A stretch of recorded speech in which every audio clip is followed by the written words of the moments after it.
Bismillahirrahmanirrahim. Alhamdulillahirabbil alamin. Asyhadu an la ilaha illallah wahdahu la syarika lah wa asyhadu anna Muhammadan abduhu wa rasuluh, amma ba'd. Baik hadirin yang dimuliakan oleh Allah, kita lanjutkan membahas hadis-hadis ahkam yang ada dalam kitab Umdatul Ahkam. Baik, tadi saya menyampaikan sebagian perkataan para ulama, saya takut disalahpahami. Jadi ada sebagian ulama mengatakan datangkan dalil bahwa Nabi SAW ketika bersama sahabatnya, beliau dan sahabat itu minum sendiri-sendiri satu-satu, gelasnya satu-satu. Jadi itu maksudnya menunjukkan kita disunnahkan minum itu bareng-bareng. Tapi bukan berarti haram, tidak boleh kita sendiri-sendiri, kita boleh, tidak masalah. Karena tidak semua orang setuju dengan bekas orang lain, gitu kan. Tidak masalah. Cuma tadi kita katakan itu sunnah Nabi dan para sahabat.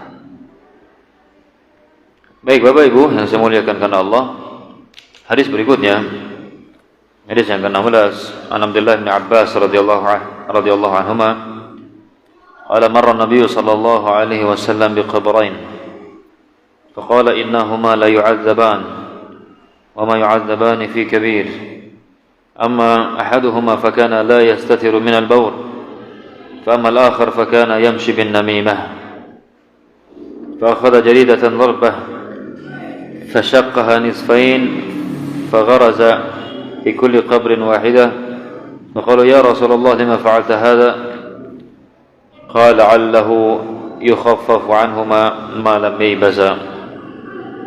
ييبس أخرج مسلم Bukhari wa Muslim. Dari sahabat yang mulia Abdullah bin Abbas, semoga Allah meridai keduanya, beliau berkata, Nabi SAW pernah melewati dua kuburan.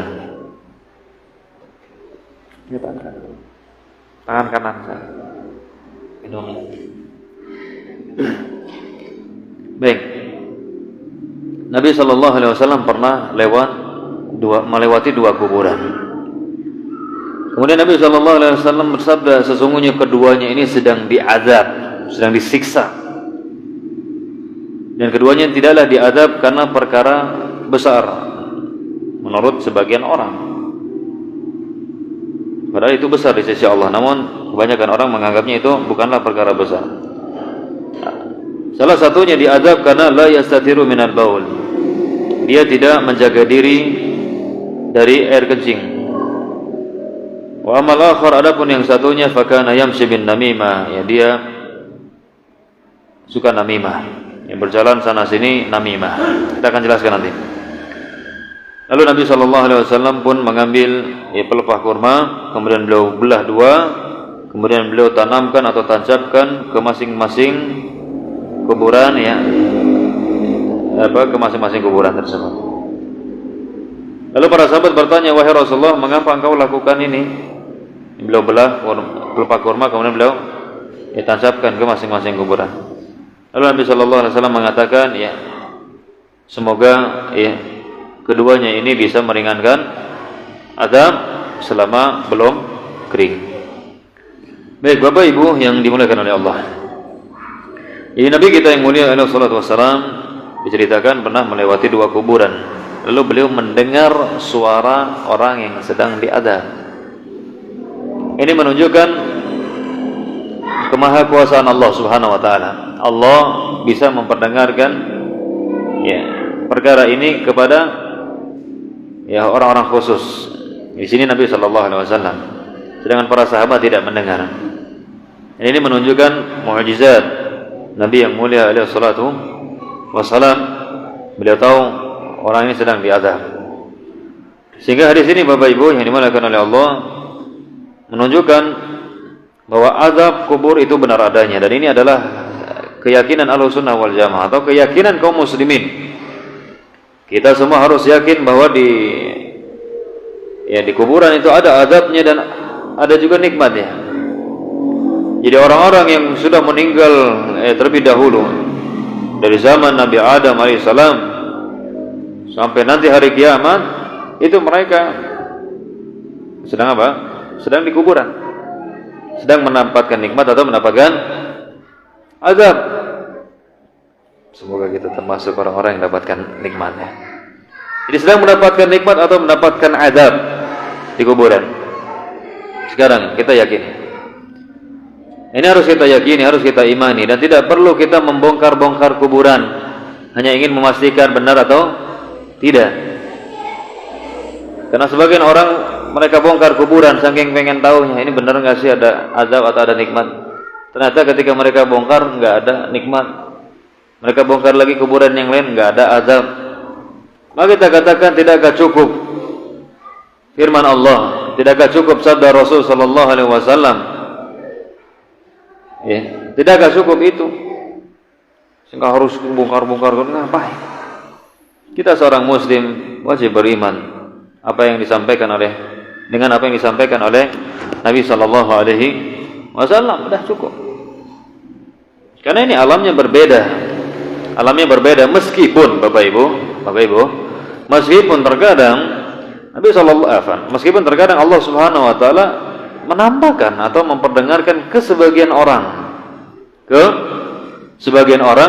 sebagai pelajaran untuknya. Sebagai pelajaran atau peringatan untuknya. Mungkin ada orang naik motor atau jalan melewati kuburan. Ya, melewati apa? Kuburan. Terdengar ada orang teriak-teriak kayak diazab. Kita katakan ya bisa jadi. Terkadang Allah tampakkan. Ada orang mau menguburkan mayat, ternyata tiba-tiba ada api muncul dari kuburnya. Kita katakan bisa. Sebagai peringatan bagi umat manusia. Tapi asalnya ditutup, Pak. Asalnya, Pak, ditutup. Azab kubur ini tidak diberitahu, Pak. Para ulama mengatakan para ulama mengatakan ini merupakan nikmat bagi kita orang yang masih hidup. Tidak diperdengarkannya, Pak, orang-orang yang sedang diazab di kuburan oleh orang-orang yang masih hidup itu nikmat. Kata para ulama, kalau seandainya orang-orang yang sedang diazab di kuburan terdengar, Pak, teriakan mereka yang histeris. Ini saya, Pak, roboh masjid, Pak, saking penuhnya orang. Dan ini saya banyak jenazah yang terlantar. Gimana orang mau nganterin ini ke kuburan mendengar ini awas lagi disiksa diazab, takut dia, saya terlantar. Jadi ditutupnya dijadikannya siksaan atau kubur ini gaib gitu bagi sebagian orang, atau asalnya bagi kita manusia dan jin gitu ya. Ini nikmat besar dari Allah Subhanahu wa taala. Jadi harus kita yakini, kita imani. Karena disampaikan oleh Nabi sallallahu alaihi wasallam. Dan banyak sekali, Pak, ya. Model-model azab di kuburan, di alam barzakh itu banyak sekali ya, disebutkan dalam hadis-hadis Nabi sallallahu alaihi wasallam. Diremukkan, disempitkan kuburannya, dibakar dengan rantai-rantai, yang ini dibakar di rantai. Kemudian ada juga yang ditemani oleh, bukan sekedar ditemani, ini disiksa maksudnya. Disiksa dengan ya ular, di situ disebutkan ular yang sangat besar gitu, yang ular-ular yang mengerikan. Itu untuk orang-orang yang suka bermaksiat, yang tidak bertobat kepada Allah, tidak kembali ke jalan yang benar. Wallahi, Pak, kalau kita ingat akhirat terus takut itu, Pak. Benar. Apa? Takut berbuat maksiat itu ya. Makanya kalau kita berbuat maksiat, kita lagi enggak begitu ingat atau lagi lalai terhadap akhirat. Jadi hadis ini menunjukkan benarnya adanya adab kubur ya. Dan juga nikmat kubur ya, jelas. Semoga kita termasuk orang-orang yang ketika meninggal dunia sudah istirahat. Alas. Betul-betul apa? Istirahat. Istirahat dari penatnya dunia. Istirahat dari kelelahan dunia, pusingnya dunia, beban dan seterusnya. Masalah ya, kegundah-gulanaan, kesedihan, alas, semua istirahat. Orang mukmin gitu matinya, Pak. Yastarih. Orang mukmin itu kata Nabi, yastarih, istirahat. Kalau orang yang umum yang meninggal dunia kita katakan, wah ini kuburan betul tempat peristirahatannya. Tapi bukan yang terakhir ya. Nanti yang terakhir di surga ya. Di surga yang terakhir. Tapi kalau orang yang zalim, orang yang toleh ya, mana ada tempat istirahat terakhir? Kata siapa? Justru kuburan itu adalah awal ya tempat persinggahan, Pak. Awal melangkah. Jadi kehidupan yang sesungguhnya, Pak, kehidupan yang sesungguhnya, Bu, adalah ketika kita meninggal dunia. Itulah kehidupan yang sesungguhnya. Dalilnya mana? Dalilnya di dalam surat Al-Fajr. Allah Subhanahu wa taala mengatakan, ya laitani. Apa Pak? Gimana kan firman Allah Subhanahu wa taala? Yatadzakkarul insan. Allah dzikra. Yaqulu ya laitani qaddamtu li hayati kata. Ya laitani qaddamtu li hayati. Duhai seandainya aku beramal untuk kehidupanku, Pak. Untuk apa? Li hayati. Ini ketika meninggal dunia itu baru kehidupan yang hakiki. Kehidupan yang tidak akan pernah ada habisnya, tidak akan pernah ada selesainya. Kalau dunia ya kita hidup betul, tapi apa? Tidak sejati, tidak hakiki, ada selesainya, ada habisnya. Semua kita, istri kita, anak kita, dagangan kita, rumah kita, kendaraan kita, semua yang kita miliki, kalah. Enggak lagi kita bawa. Kepemilikannya sudah berpindah, itu bukan milik kita lagi. Itu milik ya ahli waris. Milik kita yang itu kita sedekahkan, yang diam-diam kita berikan kepada orang, yang kita jadikan ya kita gunakan untuk taat kepada Allah itu. Baik, jadi jelas Pak ya tadi. Ini adalah hadis yang menunjukkan benarnya azab kubur. Baik, Nabi sallallahu alaihi wasallam Pak menyebutkan di sini. Nabi menyebutkan sebab dua orang ini diazab.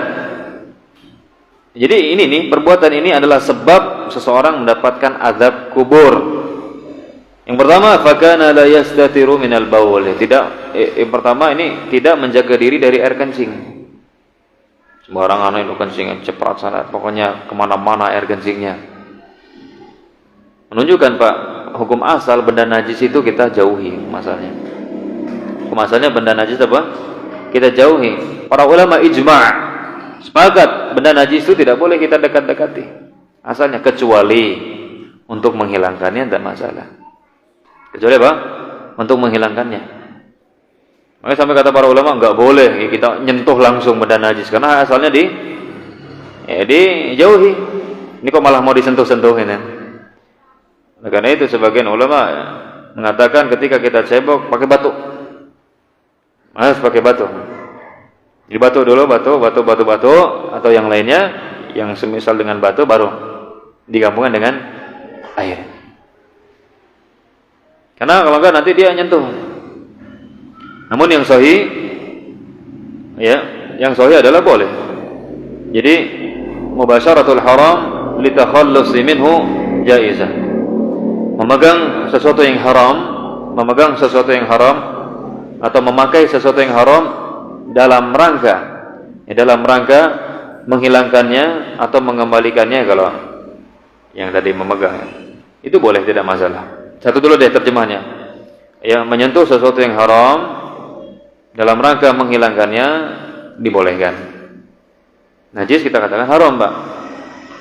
Kita sentuh untuk kita hilangkan, maka boleh, tidak masalah. Tidak masalah. Begitu juga barang yang haram boleh kita pakai kalau memang untuk mengembalikannya. Orang Pak maling mobil ini, maling mobilnya. Tapi makainya sekarang boleh nggak Pak? Nggak boleh. Ini mobil orang.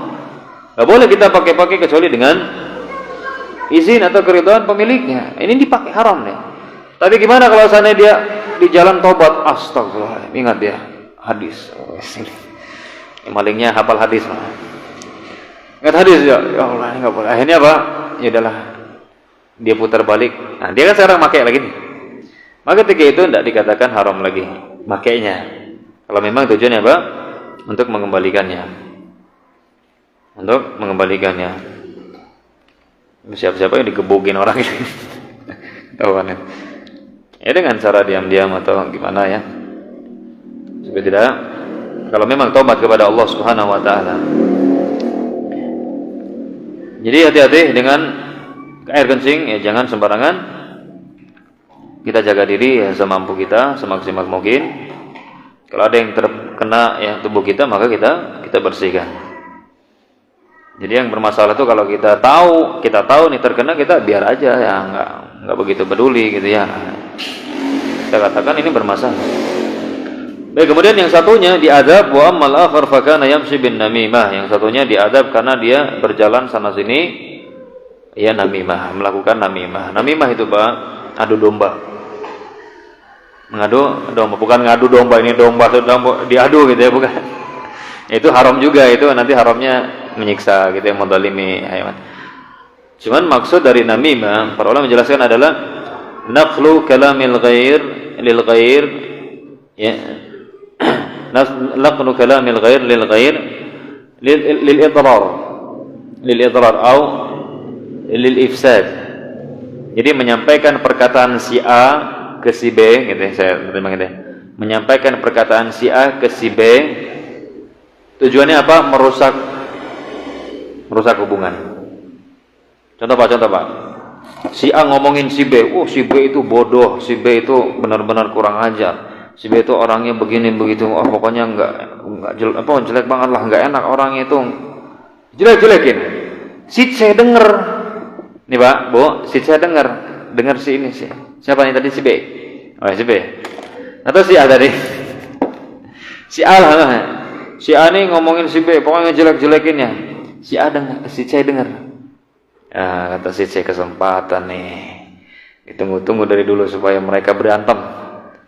Si C ngomong, B, itu si A kemarin, wah benar-benar keterlaluan.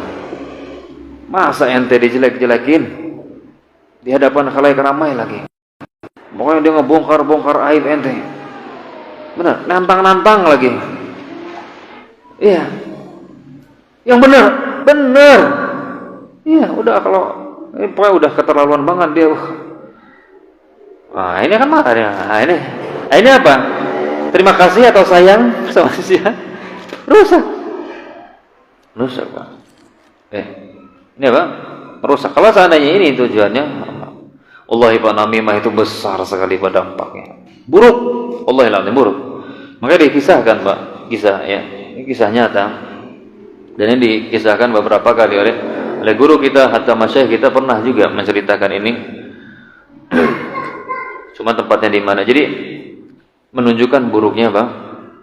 Buruknya namimah. Jadi ada seseorang dahulu, dia rumah tangganya baik-baik aja. Rumah tangganya apa? Baik-baik aja. Namun dia butuh budak Pak. Namun apa? Dia butuh budak. Kemudian dia pun belilah budak. Zaman dulu kan masih ada apa? Perbudakan. Belilah budak. Cuman kata pemiliknya, ini budak bagus, kerjanya oke, ya pokoknya baguslah dalam bekerja. Tapi sayang kekurangannya. Sayang. Dia ini mulutnya, kalau kita ini mulutnya bermasalah. Ya, mulutnya pokoknya membuat masalah lah. Kata dia, oke lah, masalah lah. Yang penting kerjanya baik, bagus gitu kan. Ini dibeli. Ini apa? Dibeli. Si orang ini Bapak Ibu, budaknya ini, budaknya perempuan. Apa? Budaknya apa? Perempuan. Suatu ketika dia merancang ingin apa? Merusak hubungan rumah tangga ini. Akhirnya dia datangi istri si fulan ini. Ya, kamu kasihan sekali ya. Kamu kasihan sekali, suamimu itu ada rencana. Ya, ada rencana ingin membunuhmu karena dia ada wanita simpanan. Jadi dia ingin melepaskan kamu, ya, berlepas diri dari kamu. Masa iya? Iya. Terus gimana? Perempuan ini ya namanya jahilah, bodoh. Terus gimana caranya supaya suami saya ya tidak mencari wanita yang lain, supaya dia semakin sayang? Saya kasih solusi, kata dia. Kamu, ya, saya bisa sihir, katanya Pak. Disebutkan dalam kisah itu, saya bisa sihir. Si budak ini ngomong, saya bisa sihir. Kalau kamu mau, ya, supaya suami kamu tidak nyeleweng, gitu ya, tidak melepaskan kamu, nanti malam kamu bawa pisau, ambil rambutnya. Nanti dengan rambut tersebut saya akan buat dia cinta denganmu. Akhirnya siap-siaplah malam. Kemudian si perempuan ini, si budak ini datang ke suaminya. Wahai fulan, hati-hati dengan istrimu. Kenapa? Istrimu itu buruk sekali. Ya, istrimu ada rencana ingin membunuhmu nanti malam. Saya tahu. Ya, kalau kamu nggak percaya, kamu pura-pura tidur. Ya, kamu pura-pura tidur, karena dia akan membunuhmu. Dia rencana ketika kamu tidur dia akan menusukmu. Akhirnya Pak, suami ini yang percaya aja nih sama perempuan ini, budak ini. Akhirnya di malam hari suaminya, biasa suami istri tidur bersama, gitu. Suaminya pura-pura tidur. Istrinya dia udah nyiapin apa? Pisau, mau apa? Mau ngambil rambut. Karena tadi supaya bisa disihir suaminya yang enggak jatuh cinta dengan yang lainnya, hanya dengan dia saja. Nah, begitu dia melihat suaminya sudah tertidur padahal pura-pura tidur, dia pun mengambil pisau yang dia simpan di balik bantalnya. Akhirnya ketika dia memegang rambut suaminya bangun. Ternyata betul. Ya, suaminya menyangka istrinya mau membunuh. Akhirnya dia ambil pisaunya, kemudian dia bunuh istrinya. Ya Pak. Akhirnya Pak, di esokan harinya keluarga istrinya tahu bahwa ini kan keluarga istrinya, paman-pamannya dan keluarga tahu dia dibunuh. Akhirnya Pak, mereka membunuh suaminya. Dan keluarga suami ini tahu ya, akhirnya bunuh budak Pak. Gara-gara si budak tadi namimah Pak. Maka hati-hati Pak. Maka hati-hati wahai namam, ya orang-orang ini, makanya azab. Ya bisa kena azab orang yang seperti ini. Jadi dia menyampaikan perkataan orang lain kepada orang lain, tujuannya apa? Merusak. Tujuannya apa? Merusak. Hati-hati. Ini kalau misalnya benar-benar si fulan itu membicarakan orang itu Pak. Kalau menang benar-benar ternyata. Ya ini aja udah dosa. Bagaimana lagi kalau seseorang berdusta Pak? Ini nggak ngomong apa-apa nih ke si C, ke si B. Si A ini nggak ngomong apa-apa, cuman si C bohong, dusta dia. Kayak tadi dia bohong, kayak si budak tadi. Itu si fulan tuh, jelek-jelekin kamu, ngomongin kamu di belakang itu. Kamu tuh begini-begini. La haula wala quwwata. Banyak Pak kayak gitu Pak. Banyak yang seperti itu. Naudzubillah min dzalik. Semoga kita bukan termasuk orang yang hati-hati bertobat kepada Allah Subhanahu wa ta'ala. Ini bisa merusak hubungan. Bisa merusak hubungan. Hendaklah bertakwa ya kita kepada Allah Subhanahu wa ta'ala. Kita jaga lisan kita. Karena semua akan dimintai pertanggungjawaban. Jangan sampai karena lisan kita diazab. Naudzubillah min dzalik. Apalagi merusak hubungan orang, wallahil azim. Dampaknya buruk sekali, hancur. Kayak tadi coba saya bunuh-bunuhan ya. Musuh-musuhan. Padahal contohnya si C ini dusta, ini lebih parah. Dostanya berlipat-lipat. Maksudnya lipat-lipat. Betapa banyak hubungan yang hancur gara-gara namimah. Gara-gara namimah. Tapi ingat Pak, Bu, Bapak Ibu, tolong diingat. Jadi namimah itu menyampaikan perkataan si fulan ke fulan, ya, tujuannya merusak. Tapi kalau seandainya tujuannya bukan merusak, tujuannya supaya ya, orang ini menjauhi si fulan karena buruk akhlaknya. Dia niatnya nggak ngerusak, cuman ternyata orang yang dianggap selama ini sahabat sama si B, dia nggak baik. Maka kita katakan ya nggak termasuk. Cuman ahsannya jangan seperti itu. Ahsannya jangan seperti itu. Ahsannya. Jadi kalau si C ngomongin, merendah-rendahkan ini si A merendahkan si B, itu bodoh, itu cuman lulusan apa itu gitu kan. Ini sedangkan dia pokoknya direndahkan. Si C dengar ini sama-sama kawannya. Ternyata ini yang tadinya sebenarnya sahabat, benar-benar udah totalitas ini si B ini. Persahabatan karena dia menganggap bukan hanya sahabat, udah kayak saudara. Ternyata direndah-rendahkan. Dia nggak baik, pokoknya suka menjelek-jelekan dan seterusnya, nggak layak. Dia juga suka bohong. Kemudian si Ceng mendengar, dia menyampaikan agar apa? Jauhi si fulan. Ternyata dia bukan sahabat sejati. Dan ini jelas, akhi, nyata ya. Dia bukanlah orang yang baik, yang harus atau yang bisa dijadikan sahabat dekat. Jauhi dia. Maka kita katakan tidak masalah, tapi lebih baik Pak Hasan ya, kita di situ berbohong. Karena bohong ya dibolehkan di beberapa keadaan. Di antaranya ini untuk mendamaikan orang yang sedang bertikai. Si C dengar si A menjelek-jelekan si B. Si C datang ke si B. B, subhanallah, anak senang banget. Itu kawan kita si fulan muji-muji antum. Padahal jelek-jelek ini. Benar, dia muji-muji antum, masya Allah, nyebut-nyebutkan keutamaan antum di hadapan orang luar biasa, masya Allah bang. Nah, terus dia datang lagi ke si B, ke si A lah, si A. Kemarin ente ngomongin si fulan, subhanallah kok nggak bagus akhi, beneran. Justru si fulan itu, ya selama ini, ya kemarin juga anak dengar, padahal enggak. Muji-muji antum, benar, muji-muji antum. Baik benar dia, masya Allah, pokoknya menyebutkan keutamaan-keutamaan. Padahal enggak masalah Pak. Kalau dalam rangka apa? Dalam rangka tadi islah, maksudnya memperbaiki atau mendamaikan keduanya. Seperti itu. Jadi hati-hati dengan namimah, karena ini bisa menjadi sebab azab. Ada poin terakhir Pak, masih ada waktunya Pak ya. Gimana Pak, lanjut Pak? Lanjut atau sudah pengen selesai? Lanjut ya, sebarkan. Sama saya juga pengen selesai sebenarnya. Baik. Tapi insya Allah akan mendapatkan manfaat kita semua.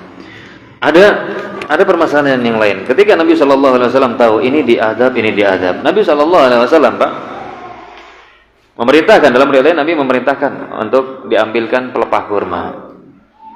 Nabi ambil, kemudian Nabi belah pelepah kurma yang masih basah, yang belum kering ya. Kan kayu ada yang basah, ada yang kering. Kemudian Nabi belah, kemudian Nabi tancapkan ya ke masing-masing kuburan. Para sahabat bertanya, ya Rasulullah, apa tahu? Ya Rasulullah, kenapa engkau melakukan ini? Mereka heran. Nabi SAW kemudian menjelaskan, ya la'allahu an yukhaffafa anhum al-'adzab.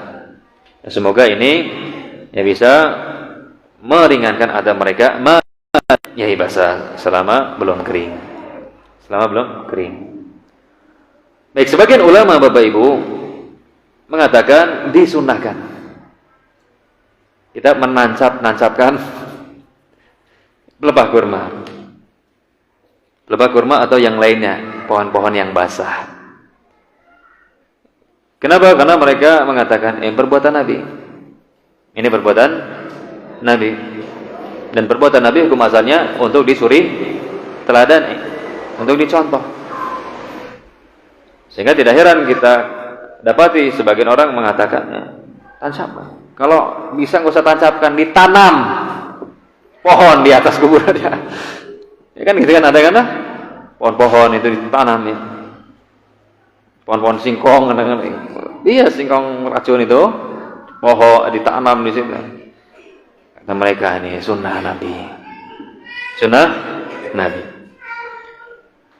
Namun pendapat yang berikutnya, inilah pendapat yang sahih, pendapat yang benar adalah adapun pendapat yang pertama tadi tidak benar. Maka demikian Bapak Ibu, pertama ya, ini kita katakan adalah kekhususan Nabi. Loh kok bisa ini kekhususan Nabi? Karena apa? Ada riwayat lain di sini di kitab, di sini di kitab Adapun mufrad. Nabi sallallahu alaihi wasallam mengatakan bi syafaati. Ada tambahan apa? Bi syafaati. Semoga keduanya bisa meringankan adab. Apa? Semoga keduanya ini, maksudnya pelepah ini bisa meringankan adab dari mereka karena syafaatku selama belum kering. Gitu. Jadi kekhususan Nabi Shallallahu Alaihi Wasallam, sehingga tidak boleh orang lain mengikuti Nabi Shallallahu Alaihi Wasallam dalam hal ini, karena ini merupakan kekhususan Nabi. Di antara hal yang mendukung bahwa ini adalah kekhususan Nabi Shallallahu Alaihi Wasallam, ya, dan di saat itu saja, karena Nabi Shallallahu Alaihi Wasallam tidak pernah didapati riwayat beliau melakukannya lagi di kuburan-kuburan yang lainnya. Itu cuma ketika itu aja. Para sahabat berapa banyak yang meninggal dunia? Enggak pernah dilakukan itu. Sahabat pun demikian, Bang. Adakah sahabat? Apa? Adakah sahabat yang melakukan itu, terutama Khulafaur Rasyidin? Kita katakan tidak ada. Tidak ada ya, sahabat-sahabat Nabi Sallallahu Alaihi Wasallam dari Khulafaur Rasyidin yang melakukannya. Padahal mereka adalah orang-orang yang subhanallah, orang-orang yang luar biasa semangatnya dalam beramal soleh. Dan juga Bapak Ibu, alasan berikutnya kita katakan kenapa tidak boleh selain beliau, karena ini bentuk suudzon. Bentuk apa, Bu? Suudzon, buruk sangka. Karena siapa yang ngasih tahu ini orang yang di kuburan lagi diazab? Siapa yang ngasih tahu? Ditancamin biar apa? Biar diringankan azabnya. Lihat siapa? Emang siapa yang ngasih tahu Anda? Ini sedang diazab. Ini bentuk suudzon kepada si mayit, dan suudzon tidak boleh. Tidak boleh. Jadi yang sahih, Bapak Ibu yang dimuliakan oleh Allah, tidak disunnahkan, tidak dianjurkan kita menancap-nancapkan pelepah kurma, karena itu kekhususan Nabi Shallallahu Alaihi Wasallam, dan itu hanya beliau lakukan sekali. Wallahu taala a'lam bishawab. Kita cukupkan materi kita. Wallahu taala a'lam. Semoga bermanfaat, dan mohon maaf Bapak Ibu jika ada salahnya. Kita akhiri. Ada pertanyaan Bapak Ibu? Ya.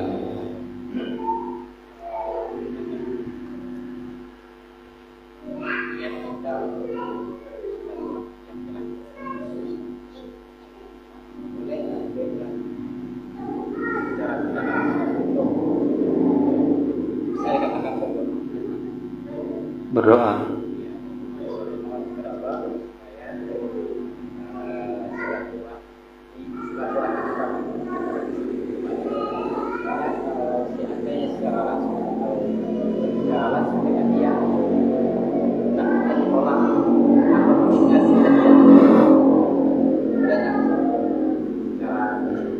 Kalau maksudnya dengan doa saja gitu, ya.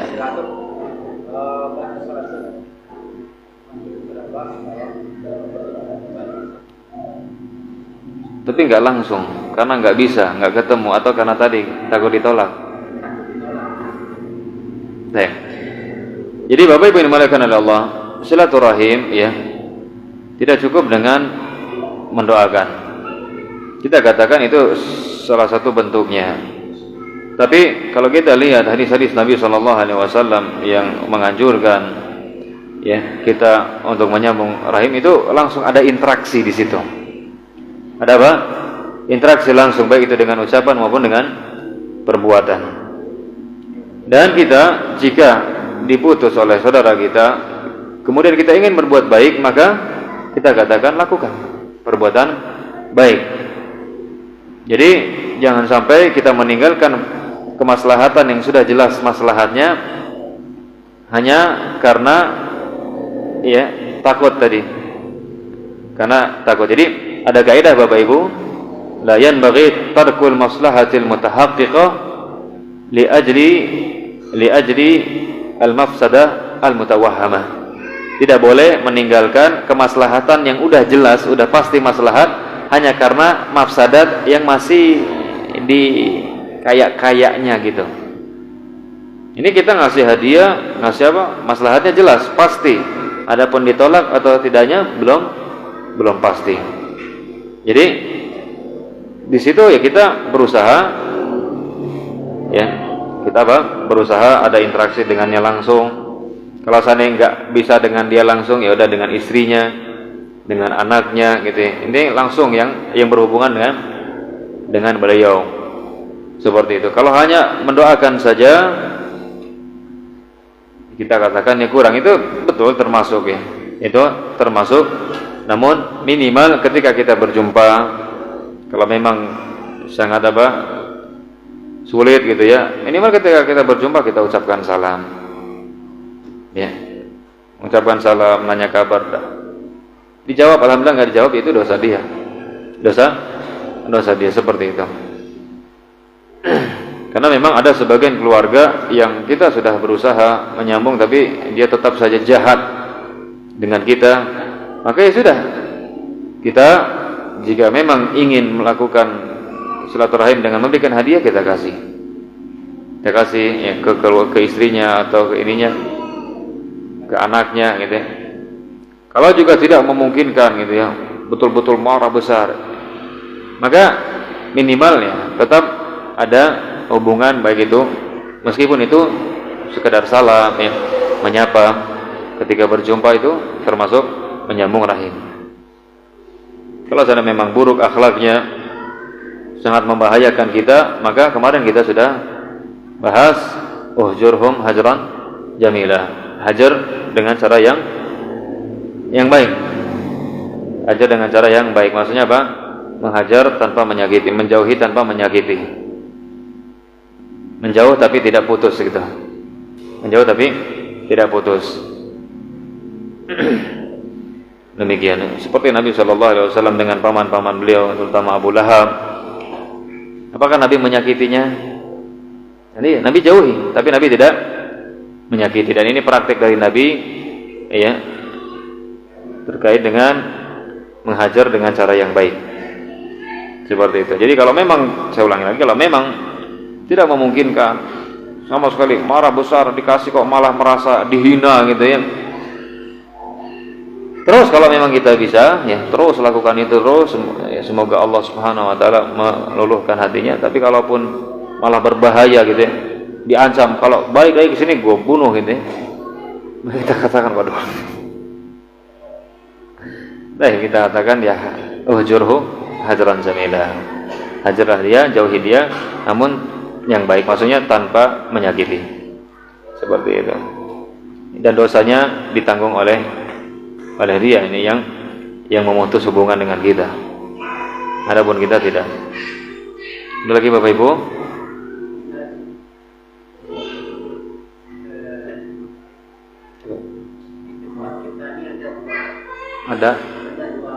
Ada dua macam.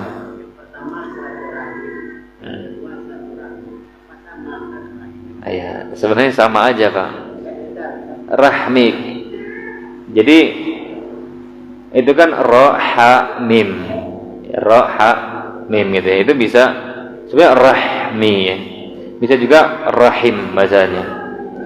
Rahmi atau rahimi atau rahim itu bisa. Kenapa rahmi? Ya karena orang Indonesia biasanya terjemahin bahasanya pakai bahasa Indonesia. Ro jadi ra.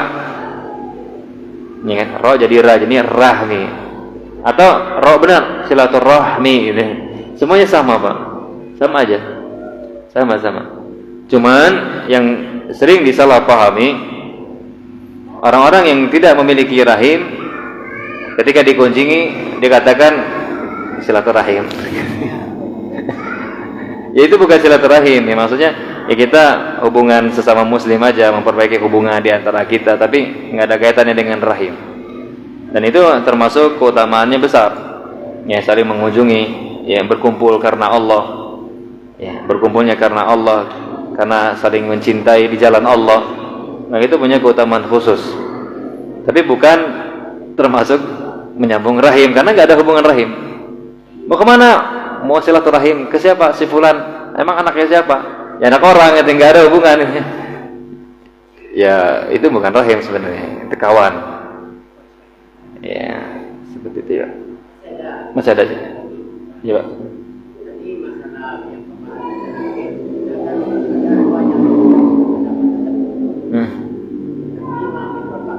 Iya, Pak. Iya.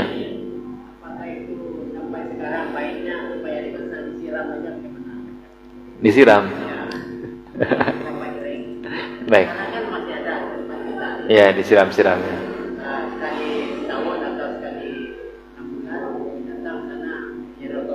Ya, pakai botol, pakai teko, ya. Iya, iya. Baik, Bapak Ibu yang dimuliakan oleh Allah. Tadi kita sampaikan kenapa untuk menancap-nancapkan pelepah, kurma atau yang lainnya, kita sudah sampaikan itu kekhususan Nabi dan juga tidak pernah dilakukan ya Nabi kedua kali, ketiga kali, keempat kali dan seterusnya, tidak ada lagi. Itu cuma sekali dilakukan oleh Nabi dan tidak dilakukan juga oleh para sahabat beliau.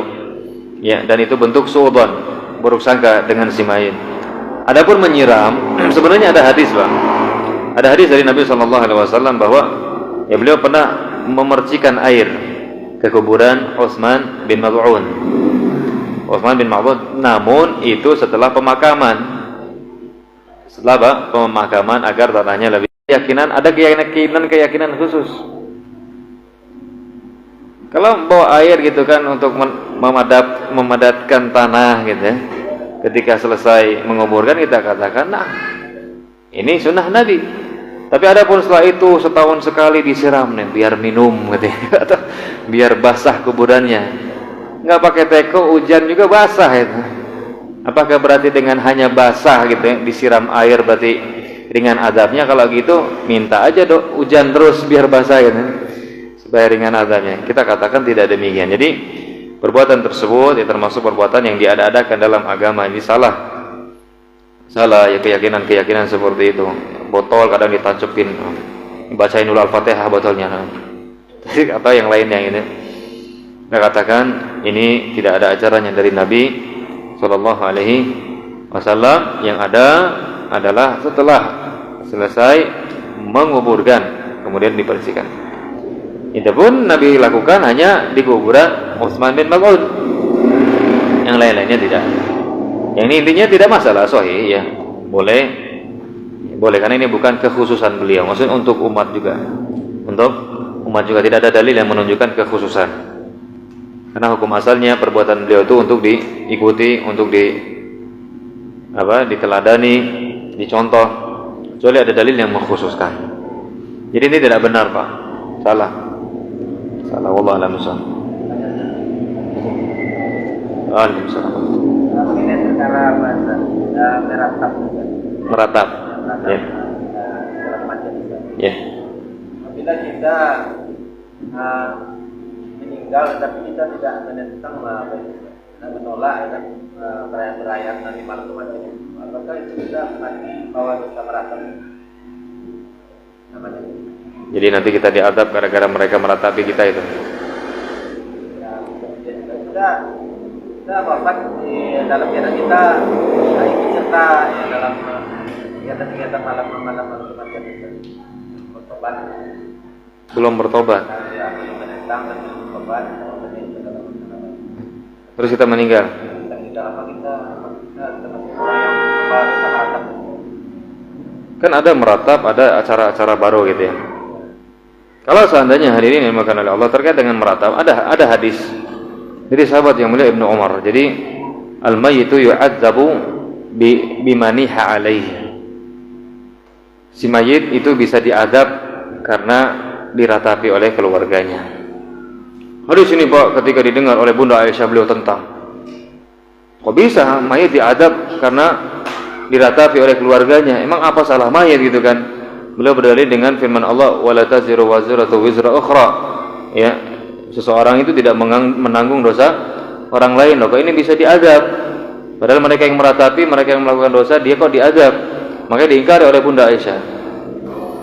Namun ada penjelasannya. Para ulama menjelaskan dahulu orang-orang itu berwasiat. nanti kalau saya mati kamu nangis, akan dibayar. Nangis loh, meratapi saya. Atau ya dia tahu keluarganya itu orang yang meratapi kalau ada yang meninggal dunia gitu ya. Kemudian dia tahu nih, dia tidak mengingkari kemungkaran tersebut ya. Dia tidak mengingkari apa? Kemungkaran tersebut. Maka orang yang seperti ini yang terkena masalah nih, ada. Nah, sekarang kalau kita tahu keluarga kita adalah orang-orang yang melakukan kebid'ahan, maka hadirin yang dimuliakan oleh Allah, jika memang itu bisa dipastikan terjadinya yang melakukan hal, kan meratap itu jelas ada dalilnya ya, yang melarang meratap. Begitu juga perbuatan-perbuatan yang bid'ah yang lainnya. Kalau seandainya kita tahu hal tersebut ya, jika kita ridho kalau seandainya nanti kita mati di seperti itu, kan ini yang bermasalah, ini yang bisa dikenai azab. Dia tahu dan dia ridho. Tapi kalau seandainya dia tahu, karena masyarakat kebanyakan seperti itu, tapi sebenarnya dia nggak ridho, sudah mengingatkan, pokoknya jangan jangan diurus dengan pengurusan yang tidak syar'i. Ini lebih selamat. Jadi intinya lihat keridhaan atau tidaknya dia sebelum meninggal dunia. Kalau dia udah tahu terus dia nyaman-nyaman ridho aja gitu ya, kita katakan berarti dia menyetujui. Tapi kalau enggak, saya enggak ridho, cuman dia mungkin takut menyampaikannya, atau karena memang enggak tepat sekarang menyampaikannya karena pasti ditolak gitu kan, karena orang-orang belum besar pengagungan terhadap Allah dan Rasulnya, akhirnya ditunda penyampaiannya, malah keduluan meninggal. Kita katakan ini tadi ya, orang yang melanggung dosa ya. Orang yang melakukan dosa maka dia yang menanggungnya, maka orang yang melakukannya itu maksudnya seperti itu. Adapun mayit tidak, selagi dia tidak ridho. Cukup Bapak Ibu, terima kasih banyak sudah hadir Bapak Ibu. Semoga Allah Subhanahu wa taala memberikan taufik kepada kita semua. Semoga Allah memperbaiki hidup kita, keluarga kita, anak-anak kita dan seterusnya. Wallahu a'lam bishawab. Sallallahu ala nabiyina Muhammad wa ala alihi wa sahbihi wa baraka wa sallam. Subhanakallahumma wa bihamdika asyhadu an la ilaha illa anta astaghfiruka wa atubu ilaik. Assalamualaikum warahmatullahi wabarakatuh.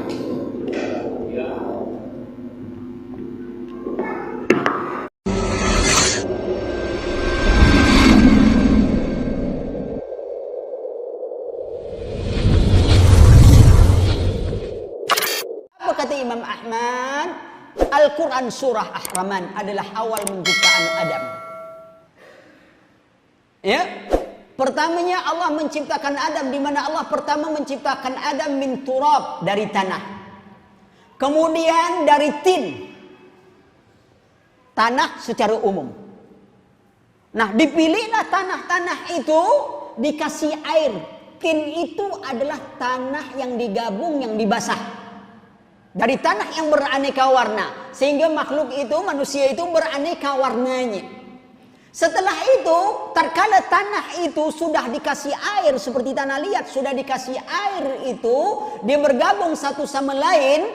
Antum lihat orang buat tanah liat, digabung itu, antum genggam. Kan ada yang tanah keluar dari ini. Ini bahasa Arab dia disebut sulalah.